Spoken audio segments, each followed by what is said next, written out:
এভারেস্টের চেয়েও ১০০ গুণ উঁচু পর্বতের খোঁজ মিলল পৃথিবীতে। পৃথিবীর পেটেই লুকিয়ে রয়েছে নাকি দুটি দানব পর্বত। পৃথিবীর সবচেয়ে উঁচু পর্বতও এদের কাছে বামন। উচ্চতায় এভারেস্টের থেকেও ১০০ গুণ উঁচু নাকি এই পর্বতগুলো।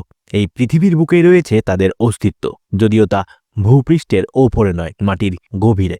আফ্রিকা এবং প্রশান্ত মহাসাগরের সীমানায় অবস্থিত এই জোড়া পর্বত দুটি পৃথিবীর কেন্দ্রমণ্ডল ও গুরুমণ্ডলের সীমানায় ভূত্বকের নিচে অর্ধকঠিন অঞ্চলে খোঁজ পাওয়া গিয়েছে দুটি দানবীয় আকৃতির পাহাড়ে। এই জোড়া পাহাড় প্রায় ১০০০ কিলোমিটার উঁচু এবং পৃথিবীর গভীরে রয়েছে বলে জানিয়েছেন বিজ্ঞানীরা। সম্প্রতি আবিষ্কারের কথা নেচার পত্রিকায় প্রকাশিত হয়েছে। সুবিশাল পর্বত দুটি হদিশ পেয়েছে ভূবিজ্ঞানীরা। এই আবিষ্কার নিয়ে বিস্ময় প্রকাশ করেছেন তারা। বিজ্ঞানীদের ধারণা, এই পর্বতগুলো অন্তত ৫০ কোটি বছর পুরনো। বিজ্ঞানীরা অনুমান করেছেন যে সম্ভবত ৪০০ কোটি বছর আগে পৃথিবীর গঠনের সময় এগুলো এখানে অবস্থান করছে। সেগুলির অবস্থান হঠাৎ করে হতে পারে, এই ধারণা উড়িয়ে দেননি তারা।